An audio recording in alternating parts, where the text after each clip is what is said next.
The phone rang at 3:47 in the morning, and Jennifer Morrison knew immediately that something was wrong. Not because of the time, though that should have been warning enough.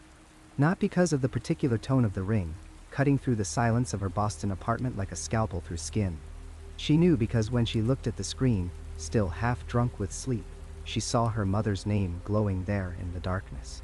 Her mother, who had been dead for 8 months. Buried on a Tuesday in April, while rain hammered the cemetery like accusations. Her thumb hovered over the screen. The rational part of her brain, the part that held a degree in accounting and paid bills on time, and understood that the world operated according to fixed, knowable rules, told her this was a mistake, a glitch. Maybe her sister Emma had her mother's old phone, had called by accident. Maybe the carrier had reassigned the number too soon, and some stranger was calling a wrong number in the depths of night. But Jennifer answered anyway, because underneath the rational explanations, underneath the comfortable certainty that the dead stay dead and phones are just phones, something older lived in her chest. Something that remembered when humans huddled around fires, and knew that the darkness held things that defied explanation. Static poured through the speaker. Not the clean, electronic hiss of a bad connection, but something that sounded almost textured, almost alive. Like thousands of whispers layered on top of each other, just below the threshold of understanding. Jennifer almost hung up. Should have hung up. But then, cutting through the noise like a blade through cloth, came a voice. Her mother's voice, thin and distant and wrong somehow. Stretched like taffy, like it was traveling from somewhere very far away. 3 words. Just 3 words, barely audible through the crackling void. Emma. Highway. Now. The line went dead. Jennifer sat there in her bed, phone still pressed to her ear, listening to nothing. Her hands were shaking. Her entire body was shaking. She told herself she had imagined it. A dream, bleeding into wakefulness. The mind playing tricks in that liminal space between sleep and consciousness. But her phone's call log showed the call. 7 seconds. Her mother's number, as real as anything else in that room. She called her sister. It went to voicemail. She called again. Again.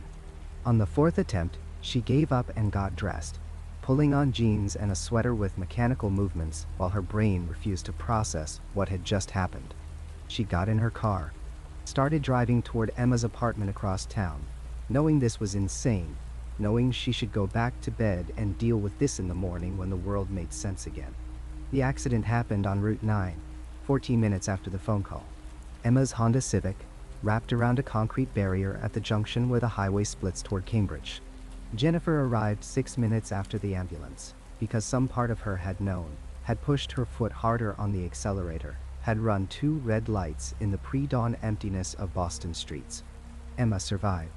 Broken collarbone, fractured ribs, a concussion that would leave her sensitive to light for months.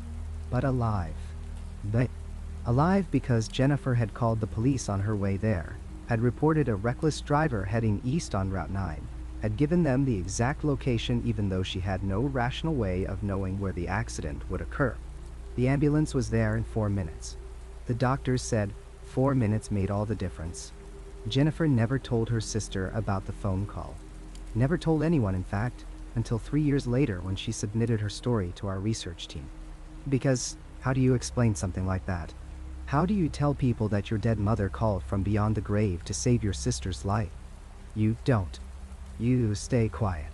You let it sit inside you like a tumor, growing heavier with each passing day, and you start looking at the world differently. You start noticing the cracks. This is a documentary about those cracks. About the moments when reality seems to buckle and fold, when the fundamental rules we depend on suddenly don't apply anymore. We're not talking about ghost stories told around campfires or urban legends that someone's cousin swears really happened. We're talking about documented cases, recorded events, testimony from credible witnesses whose lives were torn apart by experiences that shouldn't be possible. The woman who dreamed her childhood home's exact floor plan 3 weeks before learning she was adopted, and that house was her birth mother's residence. The man who found his own obituary in a newspaper, dated correctly, 1 week before a heart attack he somehow survived. The security footage from a Chicago office building showing a woman entering an elevator on the 3rd floor and never emerging on any other level. simply vanishing between floors as if the building had swallowed her whole. She was never found. The elevator functioned perfectly. The footage has been analyzed by experts who can find no evidence of tampering. These are not stories. These are wounds in the fabric of what we call reality. And they're happening more often than you think. Our research has collected over 8,000 documented cases of reality breakdown events in the last 15 years alone. Events where causality seems to run backward, where information travels through impossible channels, where the universe reveals itself to be far stranger and more malevolent than we ever imagined. What you're going to hear in this documentary will disturb you. It should disturb you, because we're going to follow these cracks as deep as they go, examining premonitions that saved lives and destroyed minds. Synchronicities so precise they suggest we're living in a simulation that sometimes reveals its code. And coincidences that stack so impossibly high, they can only mean one of two things. Either we're cosmically, statistically lucky in ways that defy all mathematical probability, or something else is at work. Something that understands rules we don't even know exist. We're going to meet the people who've experienced these glitches firsthand. The ones who picked up phones that shouldn't ring. Who saw faces in crowds that couldn't possibly be there. Who woke up knowing their loved ones were dead an ocean away, minutes before the notification came through. We'll examine the aftermath, the way these experiences fracture lives and relationships and sanity itself. Because knowing that reality can break means knowing that it could break again at any moment, that the ground beneath your feet is thinner than you ever suspected. And we're going to ask the questions that keep researchers awake at night. Are these isolated anomalies, random fluctuations in an otherwise stable universe? Or are they evidence of something more terrifying? That we're living in a system with hidden parameters, governed by incomprehensible rules that occasionally surface like submarines breaching into daylight? That consciousness itself might be quantum in nature, occasionally entangling across time and space in ways that feel like cosmic horror? That somewhere, underneath the comfortable veneer of cause and effect and rational explanation, something else is operating according to logic we cannot begin to understand? By the end, you'll never look at coincidence the same way again. You'll start noticing the patterns, the impossible alignments, the moments when reality seems just slightly off. And late at night, when your phone rings from a number that shouldn't exist, you'll hesitate before answering. Because once you see the cracks, you can never unsee them. Once you understand that the universe might be stranger and more hostile than we ever dared imagine, you'll spend the rest of your life waiting for it to break again. Jennifer Morrison still has her mother's number saved in her phone. She's never deleted it. Sometimes, late at night, she scrolls to it and just stares, wondering if it will ring again. Wondering what warning might come through next time. Wondering if she'll answer. Would you? On and tap. Call came at 11:47 in the evening on March 19, 2019. Karen Mills was sitting at her kitchen table in suburban Portland, Oregon, sorting through sympathy cards and funeral programs, still wearing the black dress she'd worn to her grandmother's service 3 days earlier. When her phone lit up with an incoming call, she almost ignored it, assuming it was another distant relative calling to share condolences she was too exhausted to receive. But something made her look at the screen, and what she saw made her blood run cold. The number displayed was her grandmother's landline, the same number she'd been calling since childhood, the number connected to the avocado green rotary phone that had hung on the kitchen wall of her grandmother's house for over 40 years. Karen stared at the screen, her mind struggling to process what she was seeing. She'd been at that house just that morning, helping her mother and aunt sort through belongings. The phone had been disconnected. The service had been terminated 2 days after her grandmother's death, on March 8th. She knew this for certain because she'd made the call to the phone company herself. Sitting in that empty kitchen, listening to the customer service representative confirm the cancellation. Her finger hovered over the decline button, but curiosity and something deeper, something that felt like desperate hope, made her answer. She raised the phone to her ear and said hello, her voice barely above a whisper. For several seconds, there was nothing. Complete silence. Not the silence of a dead line, but the silence of presence, of someone or something on the other end, listening. Karen's heart hammered against her ribs. She said hello again, louder this time, and that's when she heard it. Breathing. Slow, steady, deliberate breathing, that sounded exactly like her grandmother's labored breaths in those final weeks of illness. Then came the voice. Just one word, spoken in a tone Karen had heard countless times throughout her childhood. The voice said Kiki, the nickname only her grandmother had ever used, the name derived from Karen's inability to pronounce her own name as a toddler.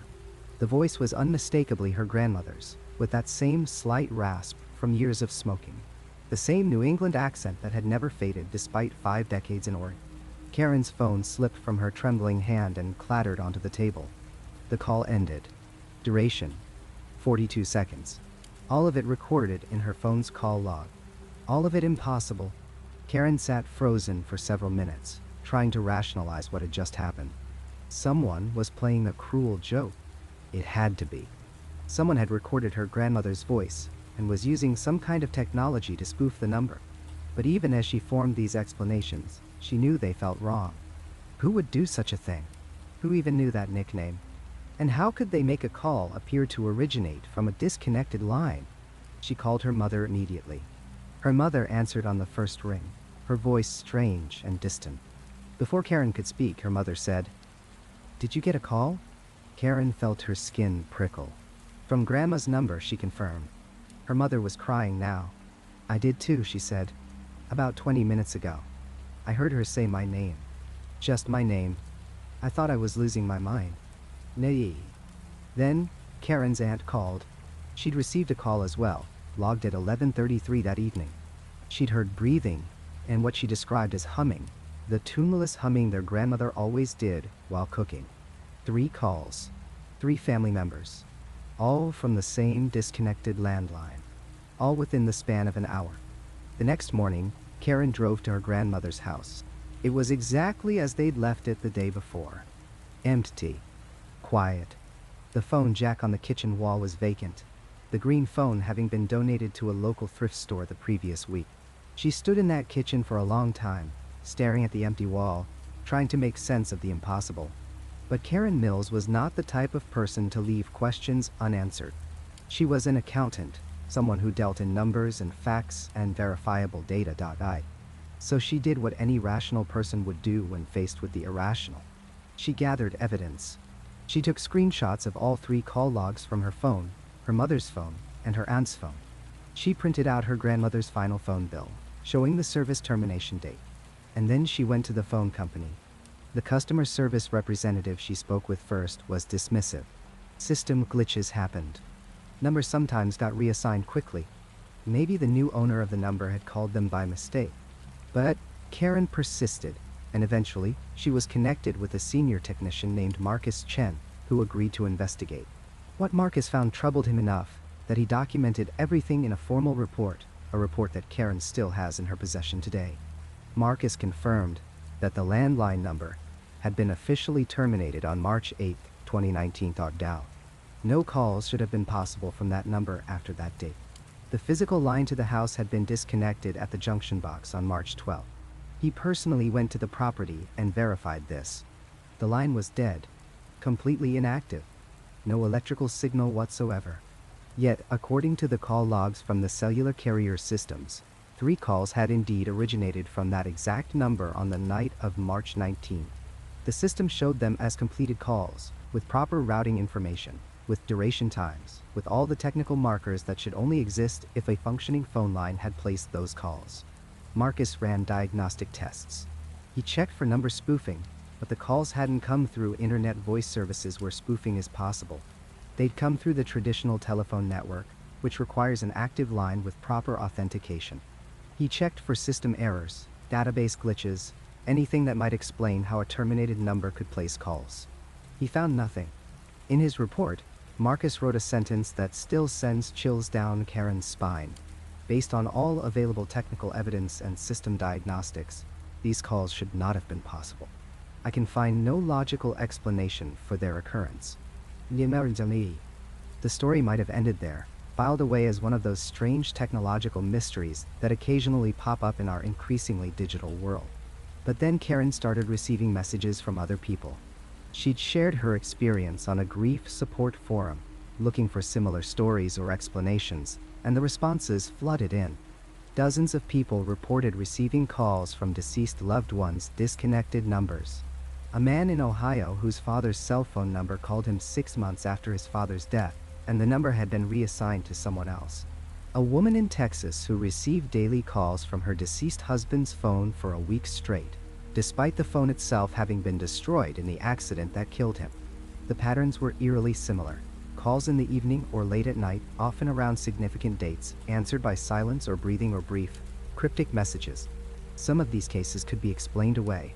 Reassigned numbers, coincidence, grief-induced hallucinations, or wishful thinking. But a small percentage, like Karen's case, had documentation. Call logs, technical investigations, multiple witnesses. These were the cases that defied easy explanation, that suggested something stranger might be happening at the intersection of technology and mortality. Sarah Edmonds, a parapsychologist at the University of Virginia who studies technology-related anomalies, has collected over 200 reported cases of calls from the dead. She notes that these reports have increased dramatically in the past 2 decades, corresponding with the rise of digital communication. These phenomena seem to cluster around transitions, she explains. Deaths, anniversaries, moments of crisis. Whether that's because grief makes us more susceptible to noticing anomalies, or because something genuine is attempting to communicate, we can't yet say. But what haunts Karen most isn't the technical impossibility, or the broader pattern of similar cases. It's what she heard in those 42 seconds. The breathing that sounded so unmistakably like her grandmother. The voice that spoke her childhood name with the exact inflection she remembered from 1,000 mornings. Her grandmother calling her down for breakfast. In the weeks following the calls, Karen went back through old home videos, listening carefully to her grandmother's voice. The match was perfect. The tone, the rhythm, the slight catch in the pronunciation. It wasn't a recording. Recordings sound flat, disconnected. What she heard had presence, intention, life. The calls never came again. Karen kept her grandmother's number saved in her phone for months, sometimes staring at it late at night, willing it to ring again. It never did. The house was sold that summer to a young family who knew nothing of its history. The new owners had a new phone line installed with a different number. Life moved forward, as it always does, leaving the inexplicable moment frozen in time, preserved only in call logs and technical reports, and the memories of 3 women who heard the impossible. Karen still has her phone records from that night, kept in a folder with her grandmother's death certificate and funeral program. She's shown them to journalists, to skeptics, to anyone willing to look at the evidence objectively. Most people find ways to explain it away, because the alternative is too unsettling to accept. The alternative suggests that the boundary between life and death might be more permeable than we'd like to believe, that our technology might occasionally serve as a bridge between worlds, that the voices of the departed might still reach out across that digital divide in moments of inexplicable connection. On quiet nights, Karen sometimes thinks about what she would have said if she'd found her voice during those 42 seconds. Would she have asked questions? Spoken words of love or goodbye? Or would the shock have silenced her just as it did? These are the regrets that linger, the eternal what-ifs that follow encounters with the impossible. Because in that moment when the dead called the living, when technology failed to explain what technology had clearly enabled, Karen Mills was given a gift that most people never receive. One last moment with someone she loved, however brief, however impossible, however terrifying. And she froze. The call ended. The line went dead again, this time forever, leaving behind only questions that have no answers and evidence that shouldn't exist. Marcus Chen still remembers the weight of her hand on his forearm. Not aggressive, not desperate, but firm enough to stop him mid-stride in the middle of San Francisco International Airport on a Tuesday morning in May of 2017. He was rushing, the way everyone rushes through airports, his boarding pass already pulled up on his phone, his mind halfway to the conference in Seattle, where he was supposed to deliver a presentation on supply chain optimization. He remembers everything about that moment with the kind of crystalline clarity that only comes when the ordinary world suddenly tilts sideways. The woman was elderly, somewhere in her 70s perhaps, with silver hair pulled back in a neat bun. She wore a powder blue cardigan despite the mild weather. Her eyes were gray, he recalls, or perhaps blue, the kind of pale color that seems to reflect light rather than absorb it. She materialized beside him near gate 43, close enough that he could smell lavender, the old-fashioned kind that his grandmother used to keep in sachets in her dresser drawers. "Not this one," she said. The words were clear, deliberate, stripped of emotion. "Not this one. Your daughter needs you tomorrow." Marcus had laughed, the reflexive nervous laugh of someone confronted with strangeness, in a place that deals only in efficiency and schedules. "I don't have a daughter," he told her, already pulling his arm away, already moving toward the gate where the final boarding call was echoing through the speakers. The woman didn't argue. She didn't repeat herself. She simply looked at him with those pale eyes and let go of his arm, and Marcus Chen walked away from her and directly into the queue at the gate. But something nagged at him, some splinter of wrongness that he couldn't identify. He stood in line, shuffling forward, his mind replaying those 6 words. "Not this one. Your daughter needs you tomorrow." The specificity of it bothered him. Not a warning, not a general bad feeling, but tomorrow. Your daughter. He glanced back over his shoulder, thinking he might ask her what she meant, who she thought she was talking to. But the woman was gone, vanished into the constant flow of travelers moving through the terminal. When Marcus reached the front of the line, he made a decision he still can't fully explain. He stepped out of the queue. He told the gate agent he needed to make a phone call, that he'd catch the next flight. The agent looked at him with the practiced indifference of someone who has seen every kind of passenger panic and changed plan. Marcus walked back into the terminal and sat down in one of those uncomfortable plastic chairs bolted to the floor and tried to understand what had just happened.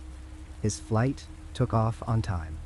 Alaska Airlines Flight 729 departed at 10:45 in the morning and landed in Seattle without incident 2 hours and 17 minutes later. No crash. No emergency. No disaster at all. Marcus sat in the airport and watched it disappear into the northern sky and felt like an idiot. He'd just torpedoed an important presentation because a confused old woman had grabbed his arm and said something cryptic. He rebooked for the evening flight. He called his colleague and apologized. He tried to push the whole incident out of his mind. The call came at 6:30 that evening, while Marcus was finally in the air on the later flight. His phone was in airplane mode, so he didn't see the 7 missed calls from his sister until he landed in Seattle 3 hours later. When he listened to the voicemails, his hands started shaking. His sister Jennifer, 2 years younger than Marcus, had been pregnant. She hadn't told the family yet. She was only 8 weeks along and waiting until the end of the first trimester to share the news. But something had gone catastrophically wrong that Tuesday afternoon. An ectopic pregnancy that ruptured, causing massive internal bleeding. She'd collapsed at work and been rushed to the hospital in San Mateo. The emergency surgery saved her life, but it was close. Very close. The doctors told Marcus later that his sister had been asking for him, delirious and terrified, convinced she was dying. She kept saying she needed to see her brother. She needed Marcus there. He'd arrived at the hospital just before midnight, still wearing his conference clothes, and held her hand while she cried for the daughter she'd lost. The baby, she'd already decided to name Sophie. "Your daughter needs you tomorrow." Marcus has spent the last 7 years trying to find that woman. He's gone back to San Francisco International dozens of times, walking the same corridor, standing near gate 43, watching faces. He's filed formal requests with airport security for any footage from that morning in May of 2017. The airport keeps records, extensive records, but the woman doesn't appear in any of them. He's reviewed hours of security camera footage from every angle covering that gate and the surrounding area. He can see himself in the recordings, can watch his own figure moving through the terminal, can even identify the moment where he stops walking and turns, as if someone has spoken to him. But there's no elderly woman in a blue cardigan. No one standing close enough to touch his arm. In the footage, Marcus appears to stop for no reason, seems to have a brief conversation with empty air, and then walks away. He's posted on forums dedicated to unexplained experiences. He's tracked down every woman matching that description who worked at the airport, or flew regularly through that terminal. He's consulted with people who claim to have gifts, with psychologists, with skeptics who offered rational explanations about stress hallucinations and lucky coincidences. None of it has brought him any closer to understanding who she was or how she knew. Jennifer recovered. A year and a half later, she had a healthy pregnancy and gave birth to a daughter. She named her Sophie, after the baby she'd lost. Sophie Chen is 5 years old now, and Marcus is her godfather. When he holds her, he thinks about impossible knowledge and the weight of a stranger's hand on his arm. Marcus Chen's experience is not unique. In June of 2017, just 1 month after the airport encounter, a man named David Clark was walking toward Grenfell Tower in North Kensington, London, where he lived on the 14th floor. It was late, nearly 1 in the morning, and David had been working a night shift at a restaurant in Camden. He was tired, looking forward to sleep, his mind on nothing more significant than whether he had milk for morning coffee. A man stepped in front of him on the street. David described him later as Middle Eastern or possibly South Asian, wearing a dark jacket despite the warm June night. The stranger spoke in accented English, clear enough, but with a cadence that David couldn't place. "You cannot go home tonight," the man said. "There is fire coming. Take your family to the park. Take them now." David Clark didn't have his family with him. They were upstairs, asleep. His wife and 2 children in their 14th floor flat. He tried to step around the stranger, confused and slightly alarmed. The man moved to block him again. "Please," the stranger said, and there was something in his voice that made David stop. "Go get them now." "The park. Gadi Magntuai. Stay until morning." David called his wife. He can't say why, can't explain the decision except that something about the encounter felt urgent in a way that transcended normal social interaction. His wife was annoyed, confused, half asleep. He told her to get the kids and come downstairs. He told her it was important. She argued. He insisted. 20 minutes later, they were standing together on the street corner, his wife demanding an explanation, his children groggy and wrapped in blankets. David looked around for the stranger who had stopped him, intending to prove he wasn't making this up, but the man was gone. They went to the park, a small green space 2 blocks away. David's wife was angry. They sat on a bench while their children dozed against them, and she told him this was ridiculous, that they were going home. They stayed anyway, David unable to articulate why, except that he was afraid. At 12:54 in the morning, Grenfell Tower caught fire. By dawn, 72 people were dead. David Clark has never found the man who warned him. He searched through the testimonies of survivors, looked at pictures of the dead, tried to find anyone who matches the face he remembers. The man appears in no one else's account of that night. No other resident mentioned being warned. Security footage from nearby shops shows David standing on the street corner, shows him appearing to speak to someone, but the camera angle is wrong, and the other person is just out of frame. Every Monday. Single. Time. In Portland, Oregon, in November of 2019, a teenager named Aisha Williams was getting ready to drive to her boyfriend's house. It was a Friday evening. The roads were clear. The route was one she'd taken 100 times before. She was 17, had her license for just under a year, was careful and responsible in the way that teenagers trying to prove their maturity often are. She stopped for gas at a station on Powell Boulevard. While she was filling her tank, a woman approached her.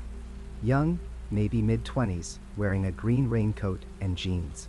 The woman smiled and said something that Aisha initially didn't catch over the noise of the traffic. Aisha pulled out one of her earbuds and asked her to repeat it. "Don't take Powell tonight," the woman said. "Take Division instead. Add the 10 minutes. Trust me." Aisha asked why. The woman just shook her head, still smiling that strange, calm smile, and walked away toward the convenience store. Aisha watched her go, felt that peculiar prickle of unease that comes from interactions that don't quite make sense. She finished filling her tank and sat in her car for a moment, trying to decide. Powell was faster. Division would add time. But something about the woman's certainty made her hesitate. She took Division Street. She took the longer route, and she called her boyfriend to tell him she'd be late. At 8:23 that evening, a semi-truck jackknifed on Powell Boulevard near 82nd Avenue, causing a 17-vehicle pileup. 4 people died.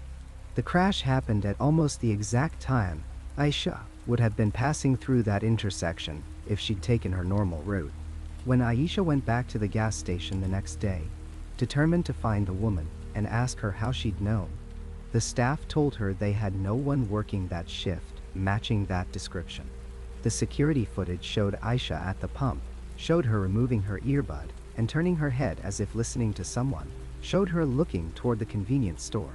But there was no woman in a green raincoat anywhere in the frame. The most medically documented case comes from Chicago in 2018. A woman named Patricia Moore, 41 years old, was grocery shopping on an ordinary Wednesday afternoon when an elderly man approached her in the pharmacy aisle. He looked at her with the kind of focused attention that made Patricia immediately uncomfortable. "You need to go to the emergency room right now," he told her. "You have an infection in your blood. Sepsis. You have perhaps 6 hours before it becomes critical." Patricia laughed it off, the way most of us would. She felt fine. Maybe a little tired, but she'd been fighting what she thought was a mild flu for a few days. Nothing serious. The man didn't laugh. He described her symptoms to her, symptoms she hadn't shared with anyone.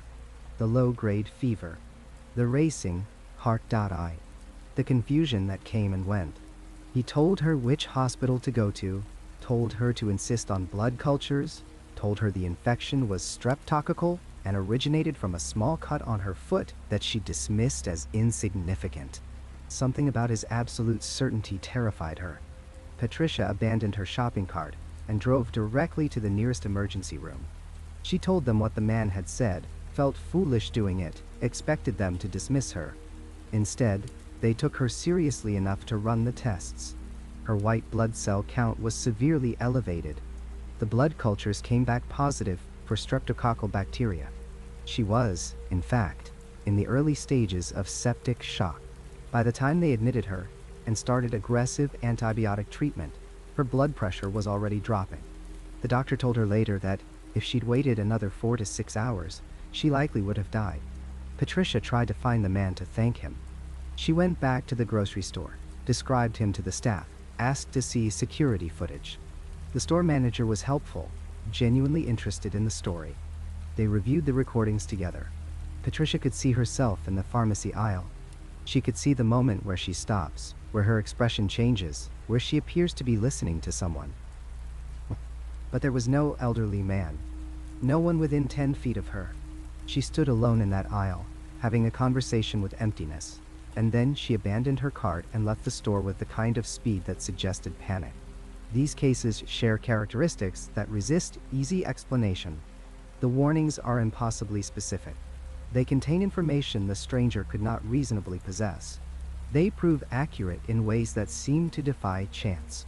And in every single case, the person who delivered the warning cannot be found afterward. They don't appear in security footage. They don't match any identifiable individual. They seem to materialize for the sole purpose of delivering information and then dissolve back into whatever mysterious place they came from. Marcus Chen still searches. He knows it's become something of an obsession, knows his friends worry about him, but he holds his goddaughter Sophie and thinks about the alternative universe where he didn't listen, where he boarded that first flight, where he wasn't there when his sister needed him most. He thinks about the woman's hand on his arm, the weight of it, the absolute certainty in her voice. Not this one. Your daughter needs you tomorrow. Impossible knowledge delivered by an impossible messenger. A gift he can neither explain nor repay.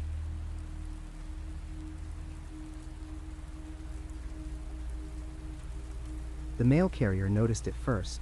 Later, when investigators tried to piece together how it all began, they tracked down Maria Santos, who had delivered mail to the Riverside Garden Apartments for 11 years. She remembered the date precisely because it was the same day her daughter started high school. September 8, 2015. Maria told investigators that when she sorted the mail that morning, something felt wrong. Not obviously wrong, not in a way she could articulate at first. Just wrong. The letters looked normal. Standard white envelopes, handwritten addresses, proper postage. But there were so many of them, all going to different units in the same complex. 17 letters that day, all arriving at once. Maria had never seen anything like it. What really unsettled her was the handwriting. She had been delivering mail long enough to recognize certain quirks, certain styles. Some of these addresses looked familiar, but not in the right way. Like seeing your grandmother's handwriting years after she died. That specific chill of recognition, mixed with impossibility. Jennifer Hartman received her letter on that same September day. She was 32 years old, worked as a dental hygienist, lived alone in apartment 312. When she opened her mailbox that afternoon and saw the envelope, she nearly dropped her coffee. The handwriting belonged to her father, Thomas Hartman, who had died of a heart attack in March of 2013. She would know his writing anywhere, those precise architectural letters he had perfected during his years as a draftsman. Her hands shook as she carried the envelope upstairs, left it sitting on her kitchen counter for 3 hours before she could bring herself to open it. The letter inside was written on her father's personal stationery, the cream-colored paper with his initials embossed at the top. He talked about the weather in Phoenix, where he had lived before his death.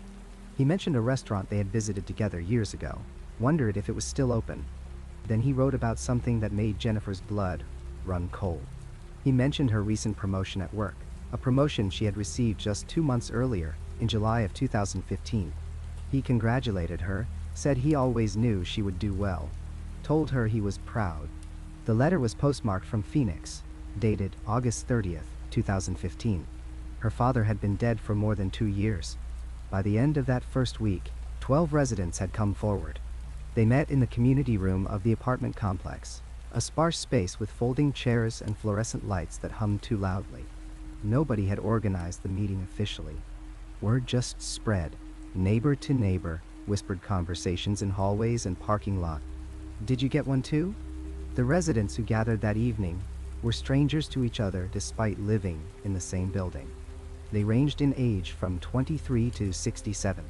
Different backgrounds, different professions, different lives. The only thing they had in common was the letters. Marcus Webb brought his letter, kept it folded in his jacket pocket. His grandmother had raised him after his mother died. Grandma Rose had passed away in 2014, and now here was a letter in her looping cursive, postmarked from Atlanta where she had lived. She wrote about watching him graduate from community college, an event that had happened 6 months after her death. She told him she had saved a seat for his mother at the ceremony, described what they both wore. Marcus was a skeptic by nature, worked in it, trusted data and evidence. But holding that letter, he felt something fundamental crack in his understanding of reality. The group decided to contact authorities. What else could they do? But the police did not know what to make of it. Fraud, maybe? Some elaborate prank? But to what end? No money was being requested. No threats were made. The letters were just letters, mundane correspondence from the dead. Detective Sarah Brennan took the initial reports. She was a 17-year veteran of the Riverside Police Department, had seen her share of strange cases. But this was different. She collected the letters as evidence, promised to investigate, and tried to hide her own unease. The forensic analysis began in October of 2015. The police department sent the letters to the state crime lab, then to private experts when the initial results proved baffling. Dr. Raymond Chen, a forensic document examiner with 23 years of experience, examined the handwriting. He compared the letters against known samples from the deceased individuals. His conclusion, delivered in careful, measured language, was unequivocal. The handwriting matched. Not just similar, not just close enough. It matched at a level that suggested the same person had written both sets of documents. Pressure patterns, letter formation, spacing, the subtle unconscious variations that make each person's writing unique. All consistent. The paper analysis proved equally disturbing. Forensic dating techniques examine various factors, including chemical composition, manufacturing markers, and degradation patterns. The paper in these letters matched the supposed writing dates, not the dates when the original deceased individuals were alive. A letter postmarked in 2015 looked like it had been written in 2015. The ink was fresh. The paper had not aged years sitting in some hidden storage. More letters arrived. October brought 9 more. November brought 13. By December, 47 residents of the Riverside Garden apartments had received correspondence from deceased relatives. The complex had 312 units, which meant roughly 15% of residents were affected. The statistical improbability of this concentration was not lost on researchers who later studied the case. If this was a hoax, it required coordination among dozens of people with no apparent motive. If it was not a hoax, then something impossible was happening. Dr. Elizabeth Mora, a psychologist specializing in grief and trauma, began working with the residents in January of 2016. She had been contacted by 3 residents independently, all seeking help processing what they had experienced. She quickly realized this was not typical grief counseling. These people were not struggling to let go of the dead. They were struggling to understand how the dead had not let go of them. Dr. Mora set up group sessions, tried to create a framework for collective processing. But how do you process the impossible? The letters kept arriving through 2016 and into 2017. Not every resident received them. Most lived their lives normally, untouched by whatever was happening. But for those 47, the mail became a source of dread. Some stopped checking their boxes. Others checked obsessively, sometimes multiple times per day. The content of the letters varied wildly. Some were comforting, expressions of love and continued connection. Others were disturbing, discussing events the deceased should not have known about, referencing conversations they could not have overheard. Timothy Vance received 4 letters from his brother David, who had died by suicide in 2012. The letters were warm, reassuring, apologetic. David wrote about finally being at peace, about understanding things he had not understood while alive. But the 4th letter mentioned Timothy's new girlfriend by name, described what she looked like, commented on how happy she made Timothy. They had only been dating for 3 weeks when the letter arrived. Timothy had told no one about her yet. He had not posted about her on social media. There was no way David could have known, no rational explanation. Timothy broke up with the girlfriend 2 days later, could not explain why, moved out of the apartment complex within a month. The property values collapsed. By mid-2017, the Riverside Garden Apartments had become known locally as the Ghost Mail Complex. Prospective tenants would tour the units, seem interested, then Google the address and disappear. Current residents found themselves trapped, unable to sell or sublet at anything approaching fair value. The management company hired a public relations firm, issued statements about collective delusion and mass hysteria. But the letters were physical evidence, examined by experts, confirmed as genuine. 3 residents moved away despite the financial loss. Timothy Vance was one. Sarah Mitchell, who had received 7 letters from her deceased twin sister, was another. She told Dr. Mora that she could not live in a place where the boundary between life and death had become so porous, so unreliable. The 3rd was an elderly man named Robert Chen, who never spoke publicly about his letter, but packed up and moved to Nevada to live with his daughter.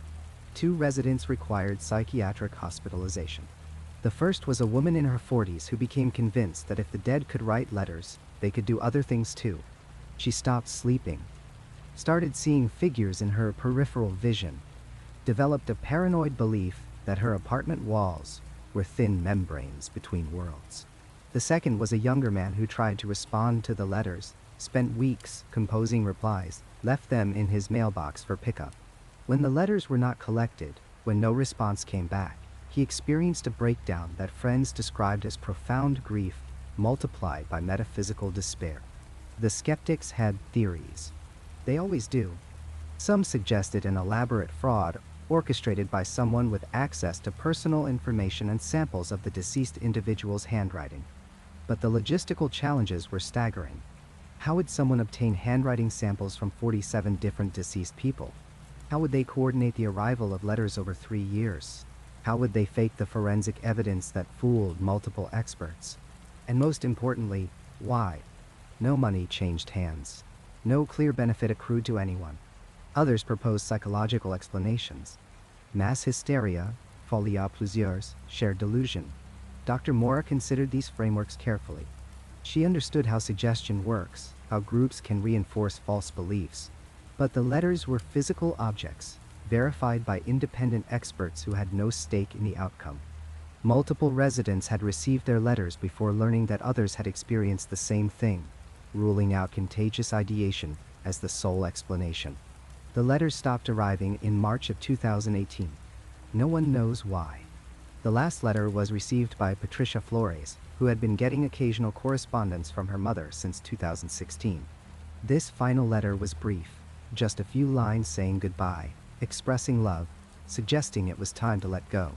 After that, nothing. No more letters arrived at the Riverside Garden apartments. The mail returned to normal, boring, explicable. The residents who kept their letters still have them. Jennifer Hartman keeps her father's letters in a locked box, takes them out sometimes when she needs to feel close to him, even though that closeness is now tangled with unease. Marcus Webb scanned his grandmother's letters into digital files, uploaded them to 3 different cloud services, terrified of losing the only evidence that what he experienced was real. They cannot explain what happened. Neither can anyone else. The forensic evidence remains unchanged. The handwriting is authentic. The paper dating is consistent. The postmarks are genuine. The letters pass through normal postal systems, sorted by regular carriers, delivered to standard mailboxes. Nothing about the physical process was paranormal.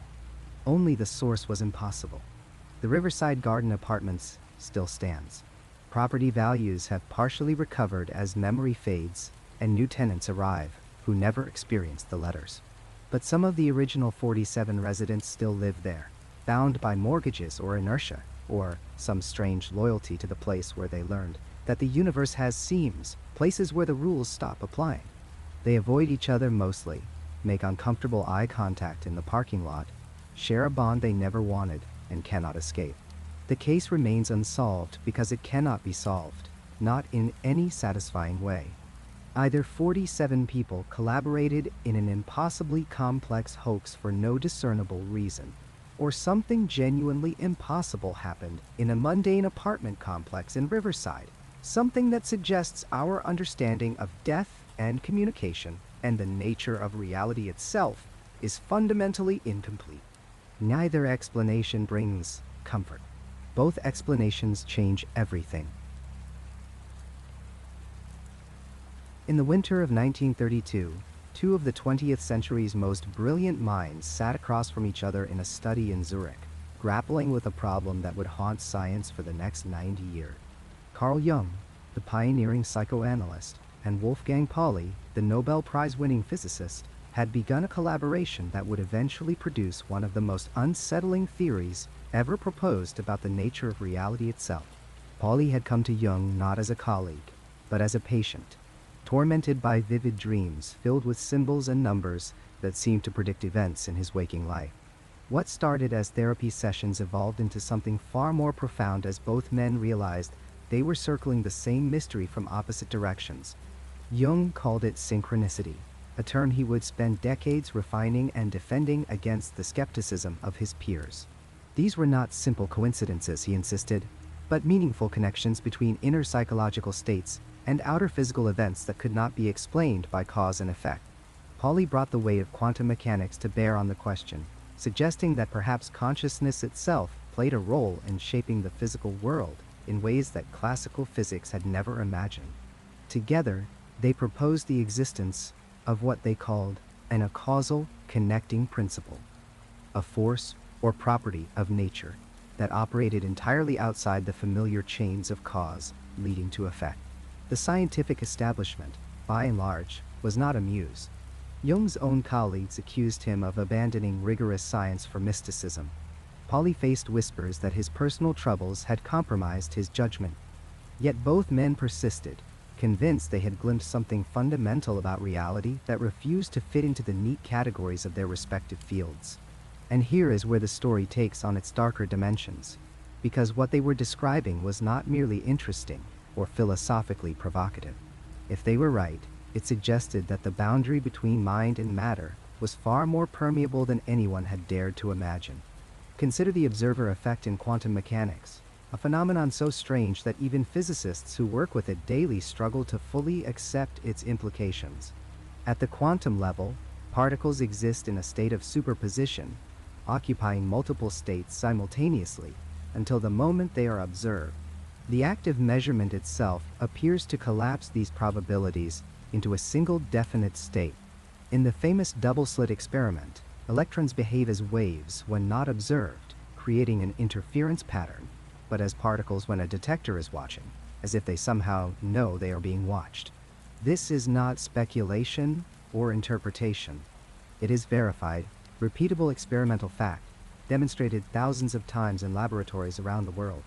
But here is where it gets unsettling. The observer effect raises a question that most scientists would prefer not to contemplate too deeply. What constitutes an observer? Is it any measuring device, or does consciousness itself play a necessary role? Some interpretations of quantum mechanics, including those explored by physicists like John von Neumann and Eugene Wigner, suggest that consciousness might be fundamental to the collapse of the wave function. If true, this would mean that minds are not merely passive witnesses to reality, but active participants in determining what becomes real. Quantum entanglement adds another layer to this mystery. When two particles become entangled, they remain connected in ways that transcend space and time. Measure the state of one particle, and you instantly know the state of its partner, even if they are separated by the width of the universe. Einstein famously called this spooky action at a distance, and he hated it because it violated his understanding of how the universe should work. Yet entanglement is real, proven beyond any reasonable doubt by experiments conducted since the 1980s. Information appears to pass between entangled particles faster than the speed of light, which should be impossible according to relativity. Some researchers have begun to wonder whether consciousness itself might operate through similar quantum effects. What if human minds are not isolated islands, but somehow entangled with each other, or with the physical world around them? It would explain phenomena that have puzzled scientists and psychiatrists for centuries. Those moments when someone thinks of a friend they haven't spoken to in years, only to receive a phone call from that person minutes later. The mother who wakes in terror at the exact moment her child is injured hundreds of miles away. The documented cases of twins who report experiencing each other's pain or emotions, despite being separated at birth and raised without knowledge of each other. Then there is simulation theory, which has gained surprising traction among physicists and philosophers in recent years. The basic premise is that our reality might be an extraordinarily sophisticated computer simulation run by some higher intelligence or future civilization. What makes this more than science fiction is that the mathematics of our universe do bear certain resemblances to computational systems. The pixelated nature of quantum foam, the speed of light acting like a processing speed limit, the quantized nature of energy and matter. If we are living in a simulation, then what Jung called synchronicities might be glitches in the code, moments when the underlying programming becomes briefly visible. This brings us to the historical cases, the documented incidents of people experiencing what can only be described as temporal anomalies or information that should have been impossible for them to access. During World War II, multiple bomber pilots reported experiencing moments of missing time, arriving at destinations with gaps in their memory and fuel consumption that didn't match the flight duration. One particularly well-documented case involved a British pilot named Victor Goddard, who, in 1935, flew through a strange storm near an abandoned airfield in Scotland. He emerged to find the airfield suddenly active, filled with yellow training planes of a type that didn't exist yet, mechanics in blue overalls instead of the standard brown. 4 years later, the Royal Air Force began using that exact airfield with yellow trainers and had changed the mechanics' uniforms to blue. In 1954, a man reportedly arrived at Tokyo International Airport carrying a passport from a country called Tord, which does not exist. He pointed to its location on a map where Andorra should be and became increasingly distressed when officials insisted no such country had ever existed. He had business documents, currency, and hotel reservations. After being held overnight in a guarded hotel room, he vanished completely. The documents disappeared with him. Japanese authorities never publicly confirmed the incident, but the story has circulated in official circles for decades, and multiple airport employees have corroborated various details. Then there are the cases of impossible knowledge, documented instances that resist any rational explanation. In 1968, a woman in California named Felicia Paris, with no background in physics, suddenly began experiencing vivid technical visions and proceeded to describe in precise detail the internal structure of a classified Soviet satellite that American intelligence had been trying to understand.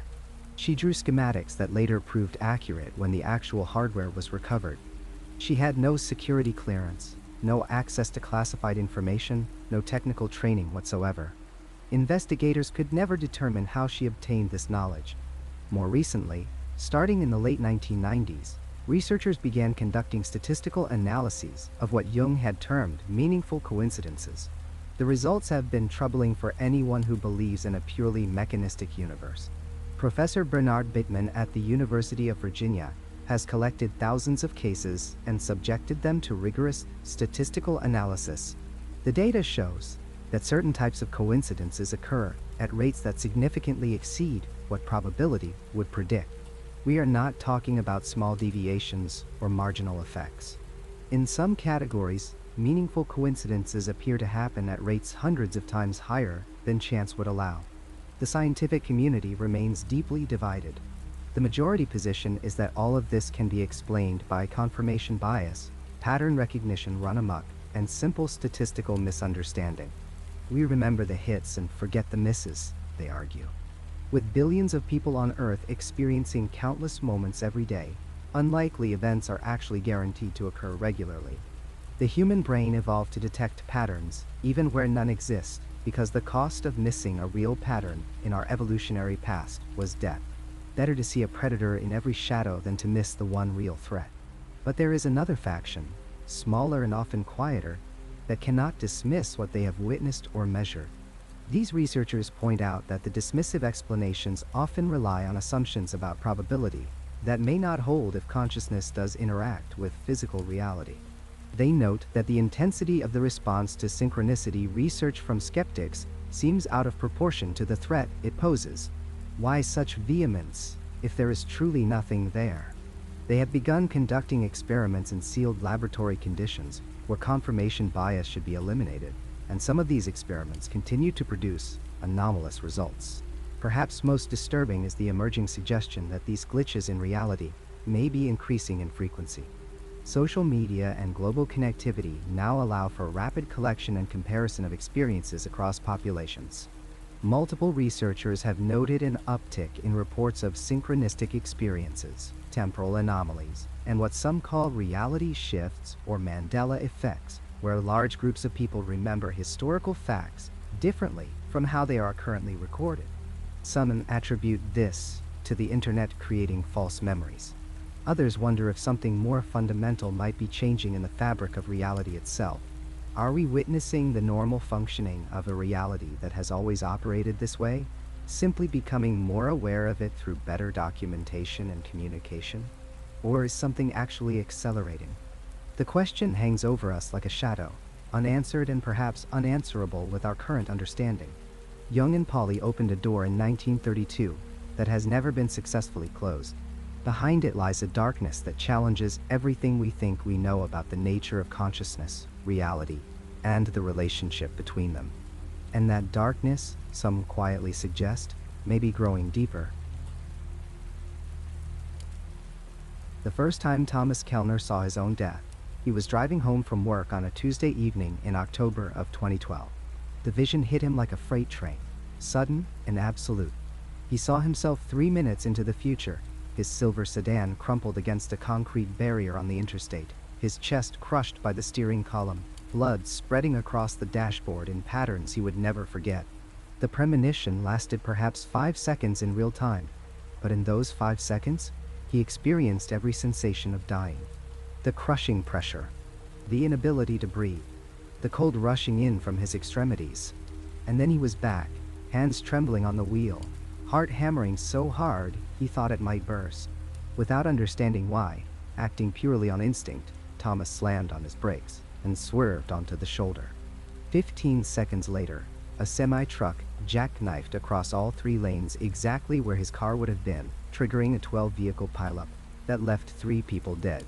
Thomas sat on that shoulder for 2 hours, watching emergency vehicles arrive, watching firefighters cut bodies from twisted metal, knowing with absolute certainty that he should have been among them.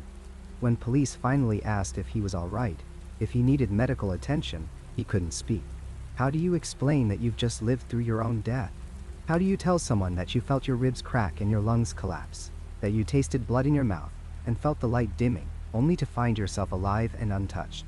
He told himself it was coincidence. A panic attack, perhaps. Stress-induced hallucination that happened to align with a near accident. He saw a doctor, got a clean bill of health, and tried to forget. But the second premonition came just 6 weeks later. This time, he was at home, making dinner. The vision seized him while he was chopping vegetables. He saw flames, smoke so thick he couldn't see his hands, heat that blistered his skin.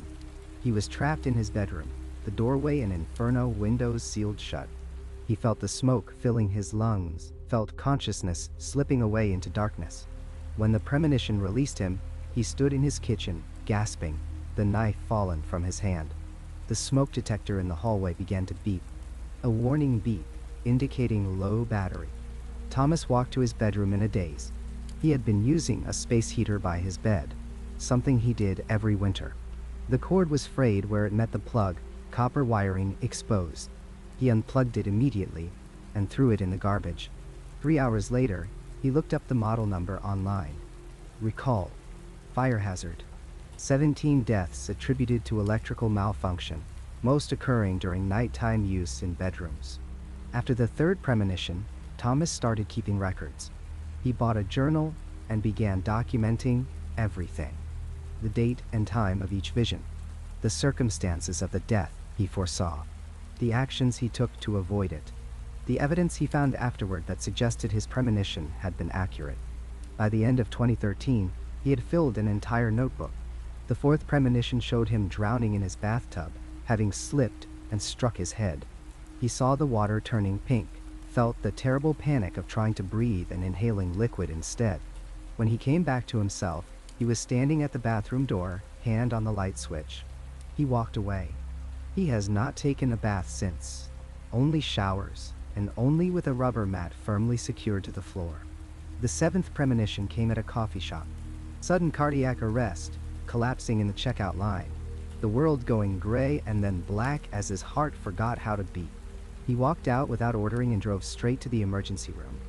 The doctor found nothing wrong but ran tests anyway, at Thomas's insistence. The echocardiogram revealed a previously undiagnosed arrhythmia, minor but capable of causing sudden cardiac events under the right conditions. They put him on medication. He takes it religiously. The ninth premonition saved his life in the most spectacular way, though it cost him his career. He was an architect, worked for a firm downtown in a building that had stood since 1968. On a Wednesday morning in April of 2015, the premonition hit him during a staff meeting. He saw the ceiling coming down, concrete and steel rebar, and decades of accumulated infrastructure crashing through floor after floor. He saw his co-workers crushed, saw the building folding in on itself like a house of cards. He felt the weight of rubble on his chest, felt ribs snapping like dry twigs.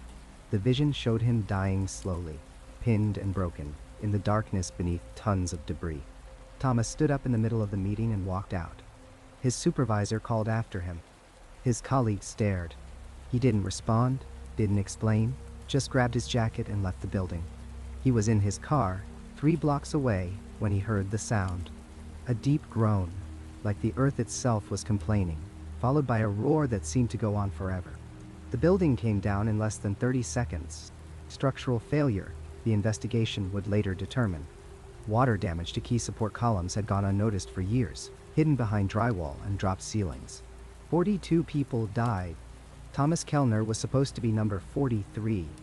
He tried to explain, told his story to investigators, to survivors, to journalists. They looked at him with suspicion and horror in equal measure. Some thought he had known about the structural problems and kept quiet. Others thought he was mentally ill, that his survival was pure luck, and his premonitions were delusions constructed after the fact. He lost friends. His family grew distant. The firm let him go, quietly, with a settlement that included a non-disclosure agreement. That's when Thomas found Dr. Rebecca Marsh, a psychiatrist who specialized in trauma and what she called anomalous experiences. He had been through 3 other therapists by then, each of them ultimately suggesting medication to suppress what they believed were hallucinations or intrusive thoughts. Dr. Marsh was different. She listened. She asked questions. She examined his journals, cross-referenced his documented premonitions with news reports and medical records. And slowly, reluctantly, She began to believe that something genuinely inexplicable was happening to Thomas Kellner.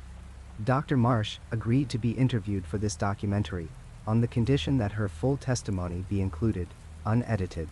What follows is her account. In her own words, she described Thomas as the most psychologically sound patient she had ever treated who reported paranormal experiences. His journals were meticulous. His recall was precise. He showed none of the cognitive distortions typical of delusional disorders. He was not seeking attention. In fact, he was desperate for privacy, for normalcy, for the visions to stop. During their sessions, he would sometimes break down, not from fear of death, but from the exhaustion of constant vigilance. The event that convinced Dr. Marsh occurred on a Thursday afternoon in March of 2017. Thomas arrived for his appointment, visibly shaken. He had experienced a premonition that morning, the 15th by his count. This time, he had seen an explosion. A building 3 blocks from Dr. Marsh's office, a residential complex where a gas leak would ignite at exactly 3:27 in the afternoon.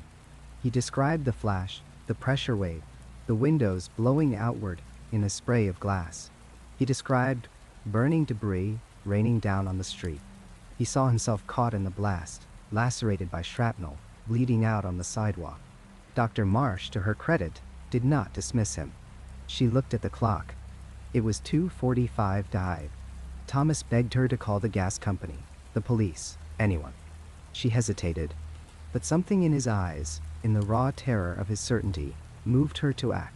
She called the non-emergency line and reported a possible gas leak at the address Thomas had given. The operator was skeptical but said they would send someone to check.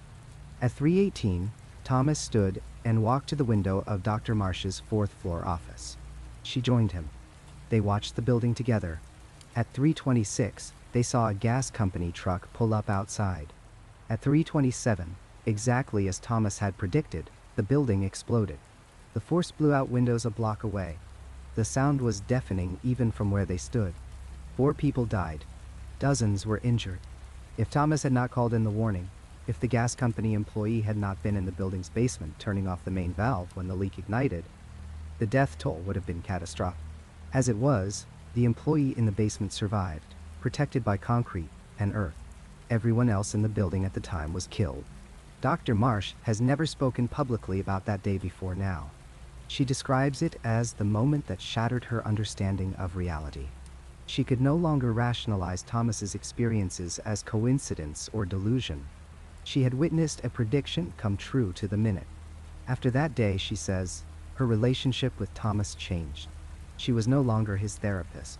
She became his documentarian, helping him maintain records, verifying details, serving as a witness to what she now believed was a genuine precognitive phenomenon. By 2020, Thomas had experienced 21 premonitions of his own death. He had avoided car accidents, a home invasion, carbon monoxide poisoning, a fall from a ladder, and a dozen other fatal scenarios. Each vision was vivid, detailed, undeniable, and each time, he managed to alter his behavior just enough to sidestep the predicted outcome. He changed streets to avoid a mugging. He stayed home from a concert where a balcony would collapse. He refused to board a flight that would later experience catastrophic mechanical failure over the Atlantic. He has lived more than a decade in a state of perpetual dread, never knowing when the next vision will come, never certain if he can avoid it. The psychological toll has been devastating. Thomas lives alone in a small house in the suburbs. He has installed security cameras in every room, recording everything, creating a constant record of his existence. He rarely leaves home. He orders groceries for delivery. He has no close relationships, no romantic partners, few remaining friends. How can you maintain intimacy when you might see your own death at any moment? How can you plan for a future when you've died 23 times already? His journals now fill an entire bookshelf. Thousands of pages documenting his premonitions, his evasions, his thoughts on mortality and fate, and the horrible burden of foreknowledge. He writes obsessively, as if recording everything might somehow give him control over the uncontrollable. Dr. Marsh says he suffers from severe anxiety and depression, both entirely rational given his circumstances. He has nightmares, though he can never tell if they are ordinary dreams or premonitions yet to manifest. He startles at sudden movements. He avoids crowds, heights, water deeper than his ankles. He has become a prisoner of his own survival. The 23rd premonition came in December of 2025, just weeks ago. Thomas saw his death with a clarity that surpasses all previous visions. The date is burned into his mind, August 14, 2026. The location, a stretch of highway outside the city. The cause, a multi-vehicle accident involving a fuel tanker. He sees the explosion, feels the heat consuming him, experiences the absolute finality of it. And for the first time in 14 years, he can see no way to avoid it. Thomas has tried. He has planned elaborate schemes to ensure he is nowhere near that highway on that date. He will stay home, doors locked, cameras rolling. He will not drive. He will not leave his house. But the premonition haunts him because in the vision, he is in a car on that highway. The details are fixed, immutable, and deep in his soul, Thomas Kellner believes that this time, fate has finally caught up with him. Dr. Marsh describes his current state as a kind of anticipatory grief. He is mourning his own death 8 months before it happens. He has begun putting his affairs in order. He has written a will. He has contacted distant family members to say goodbye, though he cannot explain why. He continues to maintain his journals, documenting his final months with the same meticulous detail he has applied to everything since 2012. The question that haunts Thomas, that haunts Dr. Marsh, that should perhaps haunt all of us is this. If you could see your own death, would you want to? If you knew the exact moment, the precise circumstances, would that knowledge be a gift or a curse? Thomas Kellner has lived with that knowledge 23 times. He has changed fate 22 times. But he believes the 23rd time will be different. He believes that death has been patient, but death always collects what it is owed. We reached out to Thomas for this documentary.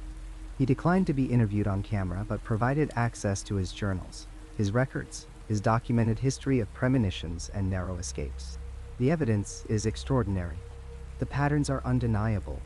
Whether you believe in precognition or not, Thomas Kellner has lived a life defined by the constant awareness of his own mortality.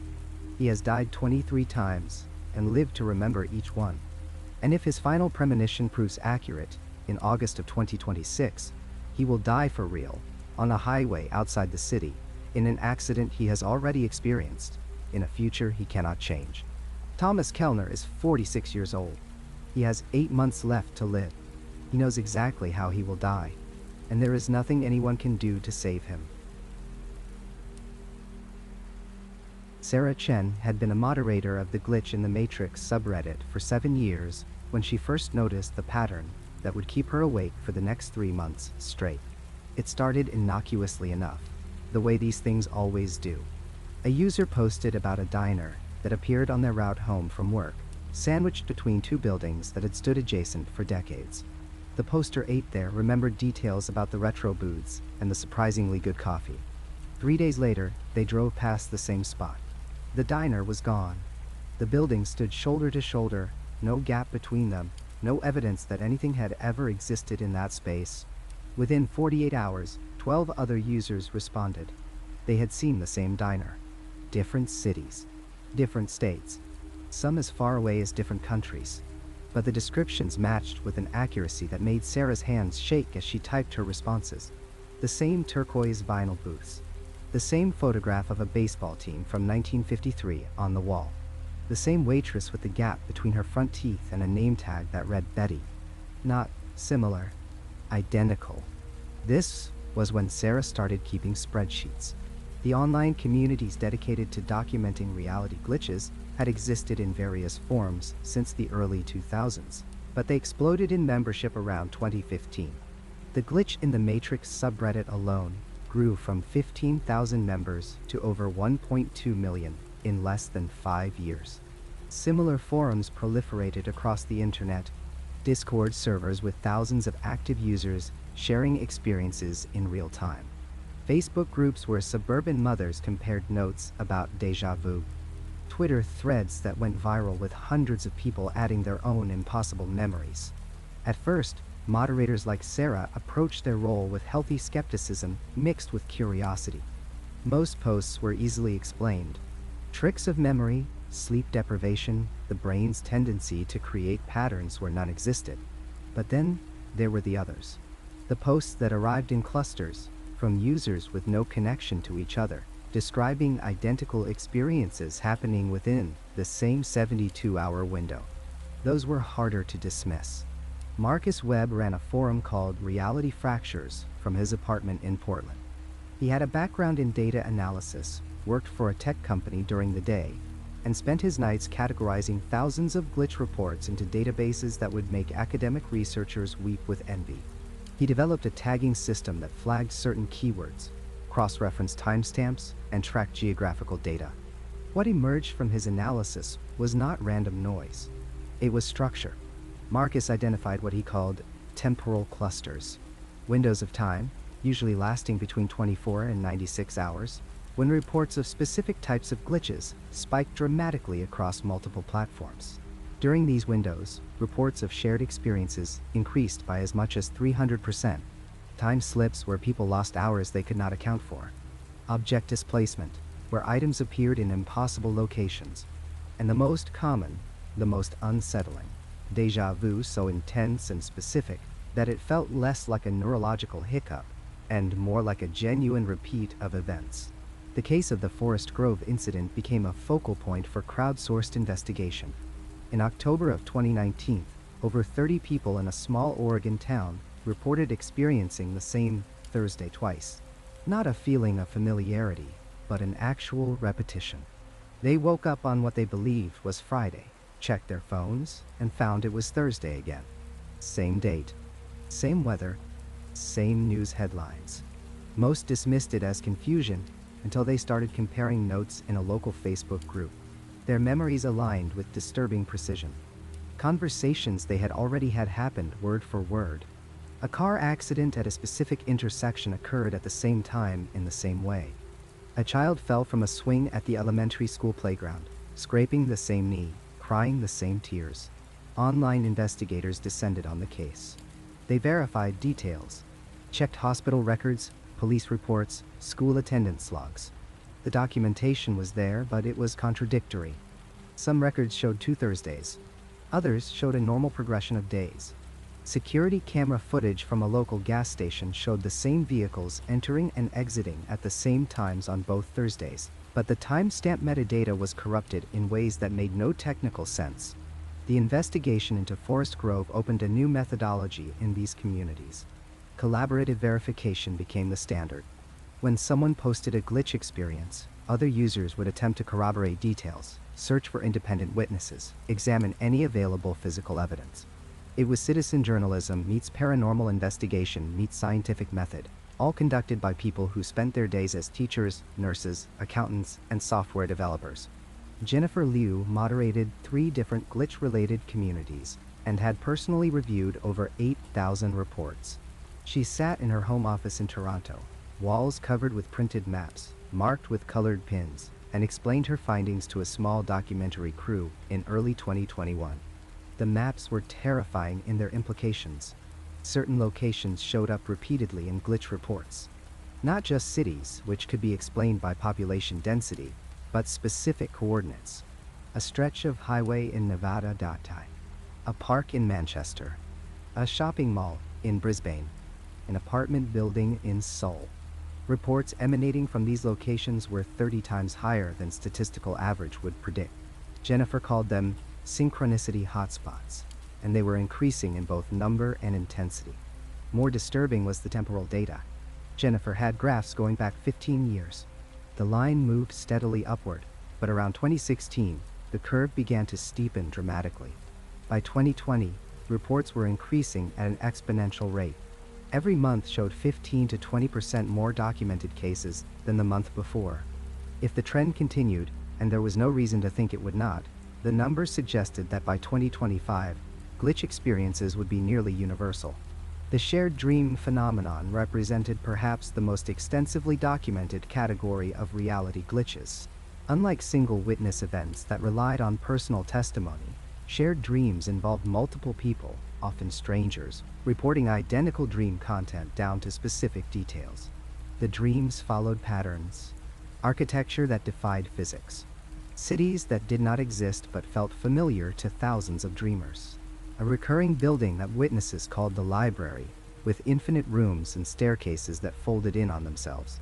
One investigator created a wiki where dreamers could document the layout of this impossible library. Over 2,000 people contributed. The resulting map showed consistency that probability should have made impossible. Different people, different countries, different languages, all describing the same rooms and the same spatial relationships. They drew the same spiral staircase. They remembered the same painting of a door within a door hanging in the main hall. They recalled the same feeling of searching for something they could not name. Demographic analysis revealed patterns that defied explanation. Reports came from all age groups, all socioeconomic backgrounds, all education levels, but certain professions showed up disproportionately. Teachers reported glitches at twice the expected rate, healthcare workers at nearly 3 times. Most striking were pilots and air traffic controllers, who reported glitches at almost 5 times the rate of the general population. People who worked with systems, with patterns, with the infrastructure that kept society functioning, seemed more likely to notice when something fundamental went wrong. The moderators and investigators who spent years immersed in this data began to change their perspectives. Sarah Chen started her work as a skeptic. By year 3, she was agnostic. By year 5, she was convinced something real was happening, even if she could not explain what. Marcus Webb went through a similar evolution. Jennifer Liu described it as a slow erosion of certainty, like watching a photograph fade until you could no longer deny that the image was disappearing. They developed theories, discussed them in private channels away from the main forums. The conservative theory suggested humans were simply becoming more aware, more connected through technology, better able to share and compare experiences that had always existed. Every generation had glitch experiences, but previous generations had no mechanism to discover that others shared them. The internet changed that, created a collective documentation that revealed patterns invisible to isolated individuals. The radical theory was harder to articulate without sounding unhinged. It suggested that reality itself was becoming unstable, that the rules governing physical existence were degrading somehow, breaking down in measurable ways. The increase was not in reporting but in actual incidents. Something fundamental in the structure of experienced reality was failing. A third theory occupied a middle ground. Perhaps reality had always been more fluid than we believed. But human consciousness was changing in ways that made us more sensitive to its fluctuations. We were developing new perceptual abilities, or old abilities were reawakening, allowing us to see glitches that had always existed but remained invisible to previous modes of awareness. The debate raged across forums and in video calls among core investigators. They analyzed case studies, looking for evidence to support one theory over others. The increasing frequency argued against simple awareness. If it was only better documentation, the rate should plateau as saturation was reached. Instead, it accelerated. The temporal clusters suggested something more active, events happening in coordinated patterns across geographical distance. What kept these investigators working? What drove them to spend countless unpaid hours analyzing data and verifying reports was the sense that they were documenting something unprecedented, whether it was a mass psychological phenomenon or something more fundamental. It was real to the people experiencing it, and it was growing. Sarah Chen now believed that within her lifetime, within perhaps the next 10 years, glitch experiences would become common enough that society would have to acknowledge them officially. Scientists would have to develop frameworks to study them. Governments would have to respond to citizens reporting reality failures. The threshold was approaching when these experiences could no longer be dismissed as individual delusions or internet folklore. The evidence accumulated in databases and spreadsheets and marked maps, thousands of detailed reports, verified witnesses, documented patterns. Something was happening. Whether we were waking up to a reality that was always stranger than we knew, or whether reality itself was coming undone at the seams, the people cataloging these glitches were certain of one thing. The frequency was increasing. The experiences were becoming more intense, and whatever was causing it showed no signs of slowing down. So we come back to where we began. That single question hanging in the darkness. more insistent now, more impossible to dismiss. When reality folds back on itself, when the future bleeds into the present, when the impossible becomes documented fact, what are we actually witnessing? I've spent months now sitting with these stories. The college student who received her own call. The woman at the diner who met herself. The man who found his childhood drawing of a moment that hadn't happened yet. The physicist whose equations appeared in his grandfather's journal decades before he was born. Each case meticulously documented, witnessed, investigated, and yet each one standing in direct violation of everything we understand about how reality operates. The rational mind demands explanations, and we've explored them all. Pattern recognition, run amok. Memory reconstruction, creating false coherence. Coincidence magnified by selective attention. The brain's desperate need to impose meaning on chaos. These are the tools science gives us, the frameworks we use to keep the world manageable, comprehensible, safe. But here's what keeps me awake now. Every single rational explanation requires us to dismiss the evidence. The time-stamped photographs that show information they shouldn't contain. The witnessed events, with multiple independent observers. The physical objects that exist in defiance of their own timeline. The documented predictions that came true with impossible specificity. To accept the conventional explanations, we have to decide that cameras malfunction in precisely meaningful ways, that groups of strangers coordinate their hallucinations, that coincidence consistently manifests with mathematical improbability. At some point, doesn't the rational explanation become more fantastical than the impossible one? Consider what we're really suggesting when we dismiss these cases. We're proposing that human perception is so fundamentally flawed that it can create elaborate, consistent, multi-witness narratives out of nothing. That technology fails in ways that perfectly mimic paranormal phenomena.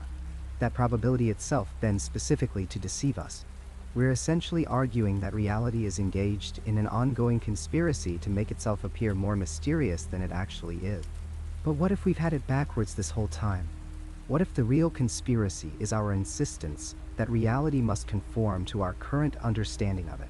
The most documented cases, the ones with physical evidence and multiple witnesses, the ones that survive every attempt at debunking, these cases suggest something far more disturbing than mere coincidence or neurological misfire.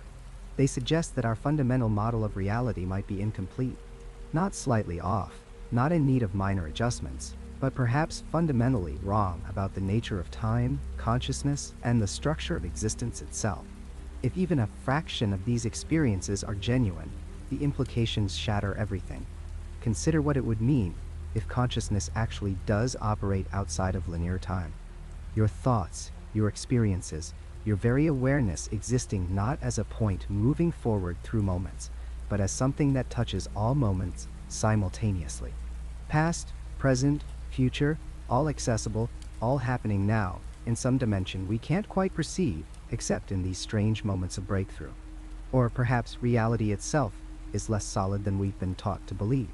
Quantum physics already tells us that observation affects outcome, that particles exist in multiple states until measured, that the universe at its smallest scale is probability and uncertainty, not fixed mechanical clockwork. Maybe at the macro scale, at the level of human experience, that same fluidity persists. Maybe reality is more like a conversation than a recording, constantly being negotiated between consciousness and existence, and sometimes the negotiation breaks down and we see the machinery behind the curtain. There is another possibility, one that feels both ancient and utterly modern. What if these experiences represent some form of transmission? Not from ghosts or spirits, not supernatural in the traditional sense, but something attempting to communicate through the static of linear time. Something that exists outside our normal frame of reference, reaching through to touch consciousness in the only way it can, through these glitches and impossibilities and moments of profound strangeness. I know how that sounds.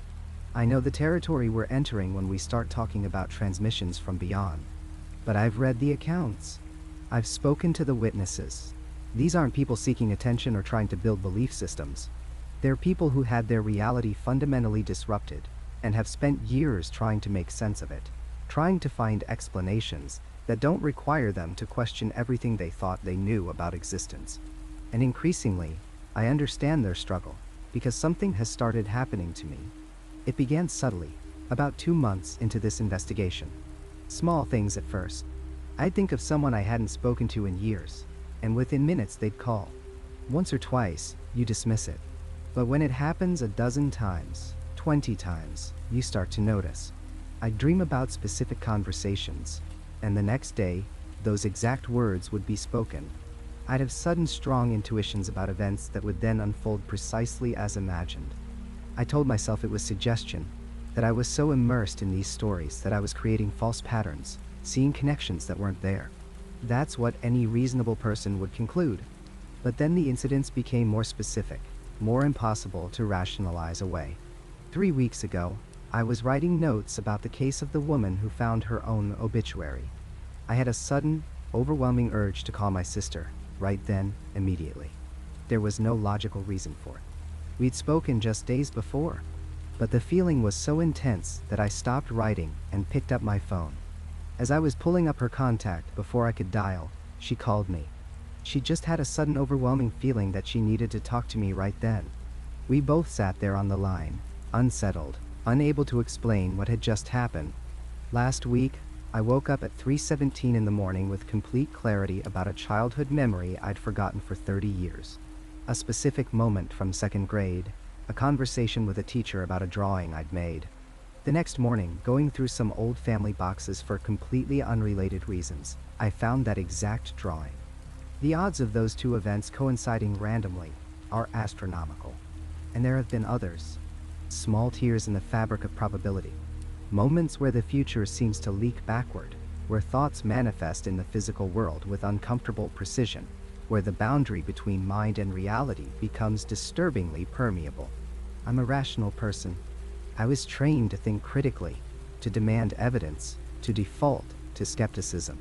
Everything in my background insists these are coincidences, that I'm experiencing confirmation bias, that I'm too deep in this material, and it's affecting my perception. And maybe that's true.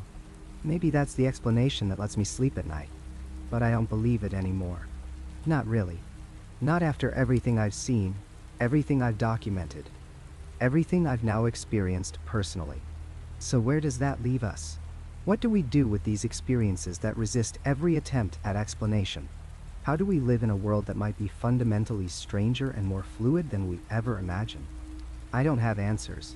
I don't think anyone does. Maybe these experiences are invitations to expand our understanding of reality. Maybe they're warnings about the limits of human perception. Maybe they're evidence of something vast and incomprehensible that we're only beginning to glimpse. Or maybe, and this is what frightens me most, maybe we've always been living in this uncertain, fluid reality, and we're only now starting to notice. 2 days ago, I was sitting at my desk, reviewing the final interviews for this project. My phone was next to me, silent, face up on the desk, and then it rang. The sound jarred me out of concentration, and I glanced down at the screen to see who was calling. The caller ID displayed my own number, my name, my phone number calling itself. I stared at it, that rational part of my mind scrambling for explanations. Software glitch, spoofed number, some technical malfunction that creates this impossible loop. Tut.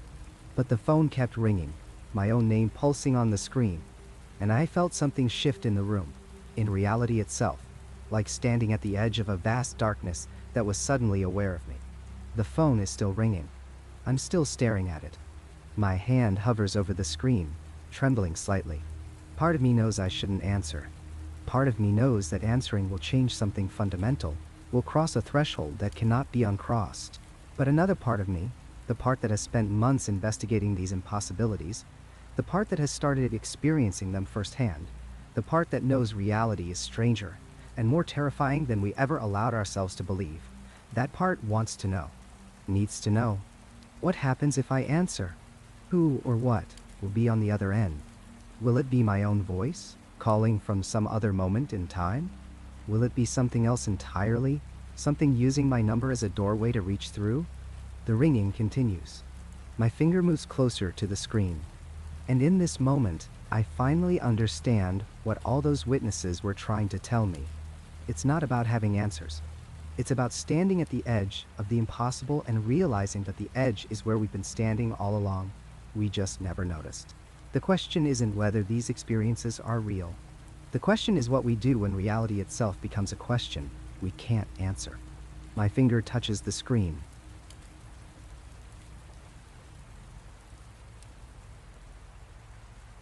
That's where this journey ends for tonight.